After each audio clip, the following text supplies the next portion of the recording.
Welcome to comrade Telugu news channel కి స్వాగతం. ముందుగా హెడ్లైన్స్.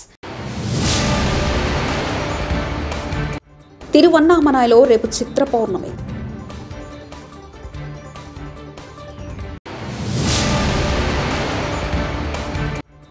కవిత బెయిల్కు అర్హురాలన్న లాయర్లు, బెయిల్ ఇవ్వొద్దన్న సిబిఐ.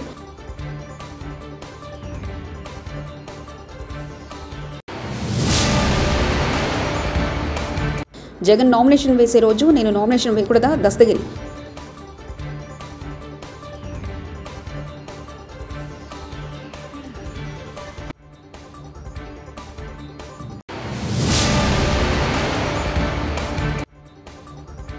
వెలుగొండ పూర్తి చేయకుండా ఇన్నాళ్ళు గడుదలు కాశారా? షర్మిలా ఫైల్.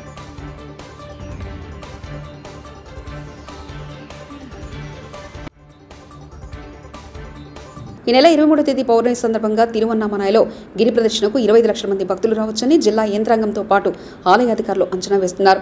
అందుకు తగినట్లు ఏర్పాట్లు చేస్తున్నారు.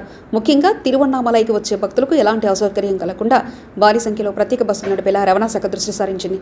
అలాగే అరుణాచలేశ్వర స్వామిని దర్శించుకునే భక్తుల కోసం ప్రత్యేక ఏర్పాట్లు చేసింది. కృష్ణగిరి ఈ రోడ్ తమిళనాడులోని అన్ని లోక్సభ స్థానాలకు తొలి దశలో అంటే ఏప్రిల్ 19వ తేదీ పోలింగ్ జరిగింది.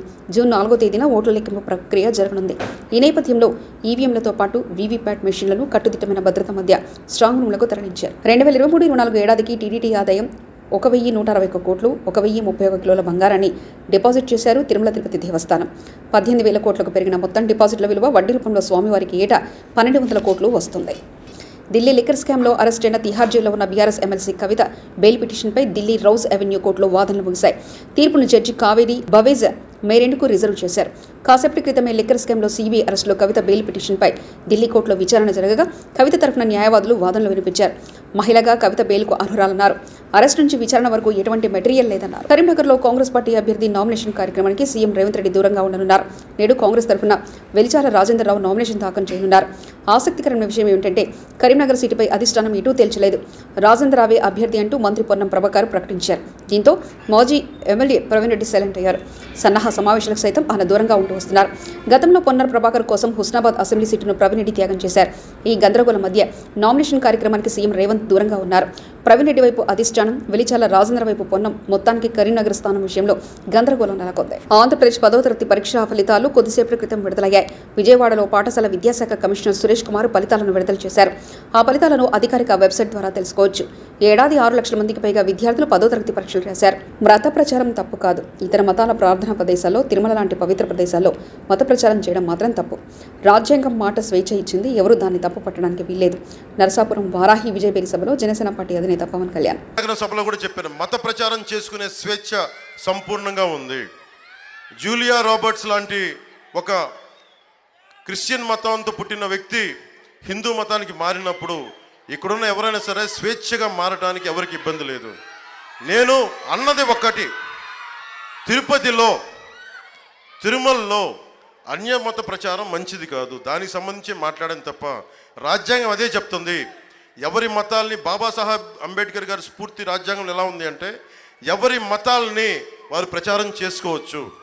కానీ ఎక్కడ అంటే మస్జిద్కి వెళ్ళి హిందూ ధర్మాన్ని ప్రబోధించకూడదు, చర్చికి వెళ్ళి హిందూ ధర్మాన్ని ప్రబోధించకూడదు, అలాగే హిందూ దేవాలయాలకు వెళ్ళి అన్యమత ప్రచారం చేయకూడదు. అదే నేను అంది. ఇది తప్పైతే నన్ను ఉరిదీసేయండి. అది నేను ఈ విధంగా అయితే నన్ను చంపేసేయండి. నేను మాట్లాడుతుంది నేను కన్వీనియంట్గా మాట్లాడట్లా. రాజ్యాంగం ఏం చెప్పిందో అదే మాట్లాడుతున్నా. అలాగే ఈ విధంగా నేను తప్పు అయితే మీరు నన్ను మనస్ఫూర్తిగా అర్థం చేసుకోండి. నేను మటుకు ప్రచారం ఎప్పుడు తప్పని చెప్పలా. క్రిస్టియన్ ఫాదర్లకి, రెవరెండ్స్కి మనస్ఫూర్తిగా నేను తెలియజేసుకుంటా ఉన్నా. మీరు ఓట్లు ఎవరికైనా వేసుకోండి, అది నాకు ఇబ్బంది లేదు. ఈ మాట మాట్లాడితే ఓట్లు పోతాయి, ఈ మాట మాట్లాడితే ఓట్లు తగ్గితే నాకు భయం లేదు. I will always stand for right. ఏది సరైందో అదే చేస్తాను. నేను దానికే నిలబడతాను. కులాలకి, మతాలకి, ప్రాంతాలకి అతీతంగా పనిచేసేవాడిని. ఎన్నికల ప్రచారంలో ఏపీసీసీ చీఫ్ వైఎస్ షర్మిల దూకుడు పెంచారు. పలుచోట్ల భారీ బహిరంగ సభలు నిర్వహిస్తూ వైసీపీ ప్రభుత్వ పాలన, ముఖ్యమంత్రి జగన్పై తీవ్రస్థాయిలో విరుచుకుపడుతున్నారు. ఎన్నికల ప్రచారంలో భాగంగా సోమవారం జిల్లాలోని ఎర్రగొండపాలెంలో నిర్వహించిన భారీ బహిరంగ సభలో షర్మిల పాల్గొని ప్రసంగించారు. ఈ సందర్భంగా ఎర్రగొండపాలెం ఎమ్మెల్యేను ఏకి పారేశారు. ఎమ్మెల్యేగా ఉండి బాగా సంపాదించారని, అన్ని దోచేశారంటూ విరుచుకుపడ్డారు. ఈ చెత్తను తీసి ఇంకో చోటేశారు. అంటే ఈయన చెత్త అని వీళ్ళే ఒప్పుకుంటున్నట్టు కదా. మరి ఎందుకన్నా ఇలాంటి చెత్తకు ఓట్లేశారు? ఏం చేశారు మీకోసం? జగన్మోహన్ రెడ్డి గారికి ఓట్లేస్తే మన రాష్ట్రం బాగుపడుతుంది అనుకున్నాం, అవునా? ఎర్రగొండపాలెం బాగుపడుతుంది అనుకున్నాం, అవునా? ఏమైందన్నా? కనీసం వెలుగొండ ప్రాజెక్టు పూర్తయిందా? రాజశేఖర రెడ్డి గారు వెలుగొండ ప్రాజెక్టును తలపెట్టారు. 4,50,000 ఎకరాలకు నీళ్ళిచ్చే ప్రాజెక్టు, 15 లక్షల మందికి తాగునీరిచ్చే ప్రాజెక్టు. రాజశేఖర రెడ్డి గారు ఆ ప్రాజెక్టును 60% పనులు రాజశేఖర రెడ్డి గారే పూర్తి చేసి వెళ్ళిపోయారు. మన దురదృష్టం వెళ్ళిపోయాడు. రాజశేఖర రెడ్డి గారు బ్రతుకుంటే ఆ ప్రాజెక్టు ఎప్పుడో పూర్తయిపోయేది. తర్వాత చంద్రబాబు గారు ముఖ్యమంత్రి అయ్యారు. జగన్మోహన్ రెడ్డి గారు ఒక ప్రతిపక్ష నాయకుడిగా ఉండి సిగ్గు లేదా చంద్రబాబు గారు ఎందుకు పూర్తి చేయలేకపోతున్నారు వెలుగొండ ప్రాజెక్టును? రాజశేఖర రెడ్డి గారు 60% పూర్తి చేశాడు కదా అని తిట్టిపోశాడు. జగన్మోహన్ రెడ్డి గారు ఇలాగే మైకు పెట్టుకొని నన్ను ముఖ్యమంత్రిని చేయండి, మమ్మల్ని ఆశీర్వదించండి, మేము గెలిచిన 6 నెలల్లో వెలుగొండ ప్రాజెక్టును పూర్తి చేస్తామన్నాడు జగన్మోహన్ రెడ్డి గారు. పూర్తయిందన్నా? జగన్మోహన్ రెడ్డి గారు ముఖ్యమంత్రి ఎన్ని నెలలైంది? ఎన్ని సంవత్సరాలైంది? 5 సంవత్సరాలైంది. పూర్తయిందా?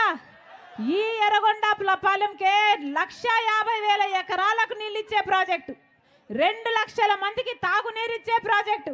మరి జగన్మోహన్ రెడ్డి గారు నిజంగానే రాజశేఖర రెడ్డి గారి ఆశయాలు నిలబెట్టేవాడైతే మరి 6 నెలల్లో పూర్తి చేస్తానన్న ప్రాజెక్టు 5 సంవత్సరాలైనా ఈ రోజు వరకు ఎందుకు పూర్తి చేయలేదన్నా? మళ్ళీ వాళ్ళ ఓట్లేయాలనా? మళ్ళీ అలాంటి వాళ్ళని గెలిపించాలనా? 6 నెలల్లో పూర్తి చేస్తారన్నాడన్నా వెలుగొండ ప్రాజెక్టు. కనీసం ఈరోజు మంచినీళ్ళున్నాయా? రోడ్లున్నాయా? బిడ్డలకు ఉద్యోగాలున్నాయా? మరి ఎందుకు వేయాలన్నా వీళ్ళకు ఓట్లు? 6 నెలల్లో పూర్తి చేస్తారన్న వెలుగొండ ప్రాజెక్టు ఒక్క తట్టెడు మట్టి తీసిపోయలేదు, ఒక్క ఇటుక మళ్ళీ పెట్టలేదు. 5 సంవత్సరాలు పూర్తయింది. మరి ఏం చేసినట్టు? 5 సంవత్సరాలు గుడ్డి గుర్రాలకు పళ్ళు దోమారా? గాడిదలు కాసారా? 5 సంవత్సరాలు గడిచే పోయాయే, వెలుగొండ పూర్తి అవ్వలేదు. కనీసం తాగునీరు లేదు, కనీసం సాగునీరు లేదు, కనీసం వలసలు ఆగేది లేదు. ఎప్పుడన్నా మన ప్రాంతం బాగుపడేది? వీళ్ళ రాజశేఖర రెడ్డి గారి ఆశయాలను నిలబెట్టేది? వీళ్ళు కాదన్నా రాజశేఖర రెడ్డి గారి ఆశయాలను నిలబెట్టేది. రాజశేఖర రెడ్డి గారు రైతుని ఎట్లా చూసుకున్నాడన్నా? రైతుని ఎత్తిన పెట్టుకోలేదా రాజశేఖర రెడ్డి గారు? రుణమాఫీ చేయలేదా రాజశేఖర రెడ్డి గారు? డ్రిప్పుల మీద సబ్సిడీ ఇవ్వలేదా రాజశేఖర రెడ్డి గారు? విత్తనాల మీద సబ్సిడీ ఇవ్వలేదా రాజశేఖర రెడ్డి గారు? యంత్రాల మీద సబ్సిడీ ఇవ్వలేదా రాజశేఖర రెడ్డి గారు? పంట నష్టపోతే పంట నష్టపరిహారం ఇవ్వలేదా రాజశేఖర రెడ్డి? ఆంధ్రప్రదేశ్లో టీడీపీ అధినేత చంద్రబాబుకు తెలియకుండా హత్యలు జరగవని పోసాని కృష్ణమురళి అన్నారు. సీఎం జగన్ను చంపమని చంద్రబాబు మాట ఇస్తే తాను ప్రెస్ మీట్లు కూడా పెట్టానన్నారు. రాయి జగన్ కంటికి తగిలి ఉంటే ఆయన స్పాట్లోనే చనిపోయి ఉండేవారని పోసాని అన్నారు. సీఎం గారు అంటున్నారంట పెళ్ళాం వంటానికి వీల్లేదు. ఏం మాట్లాడాలి? రెస్పెక్ట్గా మాట్లాడాలి. ఇలాగే మరి పెళ్ళాం అంటే జగన్ గారి భార్య భారతి గారిని పెళ్ళాం అంటాం అనొచ్చా? పవన్ కళ్యాణ్ ఎందుకు అనకూడదు? అనొచ్చు. పోసాని పెళ్ళాం అనొచ్చు, చిరంజీవి పెళ్ళాం అనొచ్చు, చంద్రబాబు నాయుడు పెళ్ళాం అనొచ్చు, లోకేష్ బాబు పెళ్ళాం అనొచ్చు, చిరంజీవి పెళ్ళాం అనొచ్చు. ఎప్పుడు అనొచ్చు? మనకి ఒళ్ళు కొవ్వెక్కితే. అర్థమైందిగా? ఒళ్ళు కొవ్వెక్కితే ఇట్లా అంటాం. నువ్వు పెళ్ళాం అన్నందుకే ఇంత ఉక్రోష పడిపోయావు, ఇంత కోపడిపోయావు. మరి మీ అమ్మగారిని అమ్మనాబోతులు తిట్టాడే నీ పక్కనే ఉన్నాడు నారా లోకేష్. ఏమన్నావు? ఏం చేశావు? అట్లీస్ట్ చొక్కా పట్టుకున్నావా నారా లోకేష్ని? మా అమ్మని తిడతావురా? ఎన్నో కోట్లు ఖర్చు పెట్టి మా అమ్మని అమ్మనాబోతులు తిట్టించాడని చెప్పి ఊరంతా ఆంధ్రప్రదేశ్ మొత్తం చెప్పాడు ఈ పవన్ కళ్యాణ్. మరి అంత నారా లోకేష్ని మరి ఎందుకు ఏం మాట్లాడలేదు? మిమ్మల్ని అన్నాడుగా చాలా. మరి లోకేష్ అమ్మగారిని నువ్వేమని అంటావా? దమ్ముందా నీకు? వాళ్ళ అమ్మగారి ముఖం చూసే దమ్ముందా నీకు? ఇది మోస్తావు, ఆ పేరు ఎత్తాలన్నా. దీనికి అంత చీప్ అయిపోయాడా ముఖ్యమంత్రి గారు?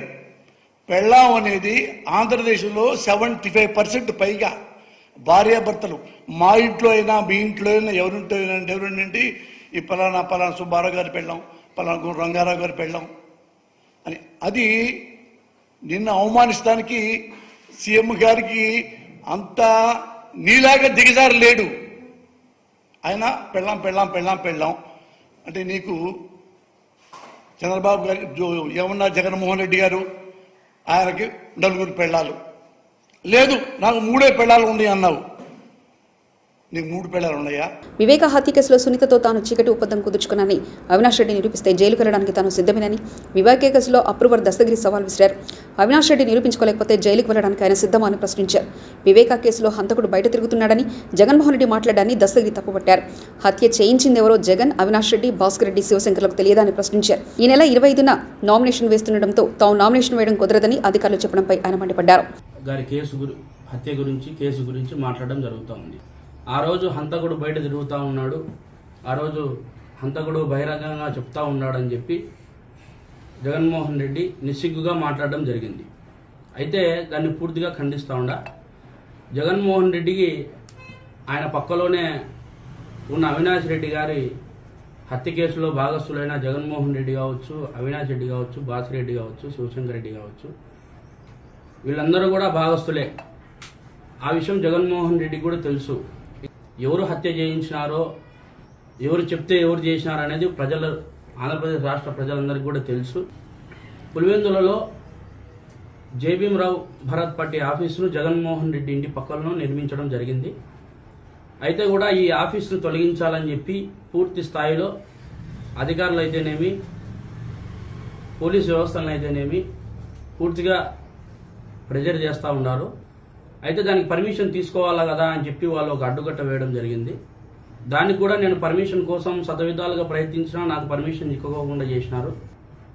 కానీ జగన్మోహన్ రెడ్డి 24-25వ తేదీ వస్తున్నాడని చెప్పి ఇక్కడ ఈ జగన్మోహన్ రెడ్డి ఇంటి పక్కలో జేబీఎంరావు భారత్ పార్టీ ఆఫీస్ బోర్డులు కనపరాకూడదు, బయట అవి కనిపిస్తే ఇబ్బంది అవుతాయని చెప్పి సచివాలయం నుంచి ఒక 2 వ్యక్తులు వచ్చి చెప్పడం జరిగింది. జేబీఎంరావు భారత్ పార్టీ ఆఫీసును ఎటువంటి పరిస్థితిలో తొలగించేది లేదు, బోర్డులు కూడా తీయము, మీరు ఏం చేసుకుంటారో చేసుకోండి అని చెప్పి చెప్పడం కూడా జరిగింది. 25వ తారీఖు నేను నామినేషన్ వేస్తానా అని చెప్పి తెలుసుకొని అంతకుముందే పోలీసు వ్యవస్థలను కూడా కీలుబొమ్మలను చేసి ఆడుకుంటున్న ఈ జగన్మోహన్ రెడ్డి 25వ తేదీ నువ్వు నామినేషన్ వేయకూడదు, ఆ రోజు జగన్మోహన్ రెడ్డి వస్తున్నాడు, ఆ రోజున నువ్వు నామినేషన్ వేయకూడదు, 23rd 22nd వేసుకోమంటున్నాడు, 23వ తారీఖు 24వ తారీఖు. అంటే ఎందుకు 25వ తారీఖు జగన్మోహన్ రెడ్డి అనే అతనికి ఒక్కనికేనా అర్హత ఉండేది? ఈసీ అధికారులు ఏమైనా ఆంక్షలు పెట్టినారా? పెట్టలే. కానీ ఈ రోజున ఎందుకు ఆ విధంగా పోలీసు వ్యవస్థ వ్యవహరిస్తుంది అనేది అర్థం కాని పరిస్థితి.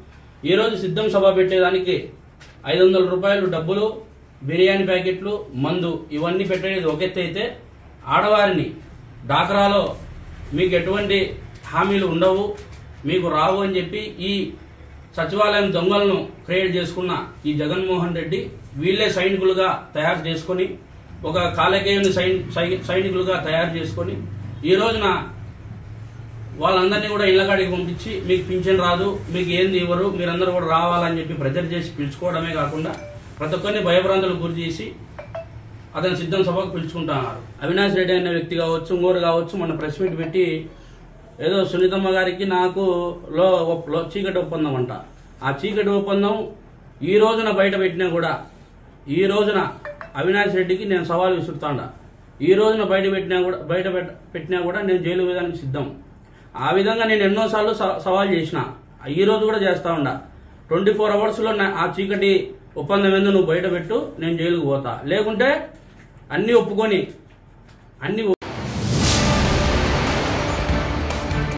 తిరువన్నామలైలో రేపు చిత్ర పౌర్ణమి.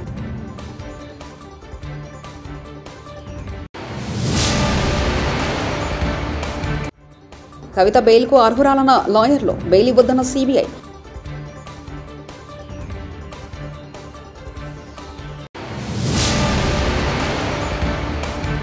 జగన్ నామినేషన్ వేసే రోజు నేను నామినేషన్ వేయకూడదా? దస్తగిరి.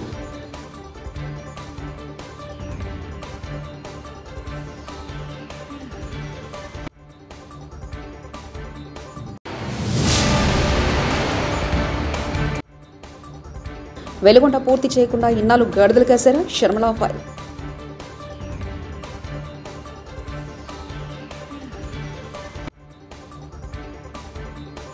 ఇవి బులెటిన్ విశేషాలు. చూస్తూనే ఉండండి కామ్రేడ్ తెలుగు న్యూస్ ఛానల్ ప్రతినిధి ఒంటేరు రమేష్ చంద్ర పరకాల.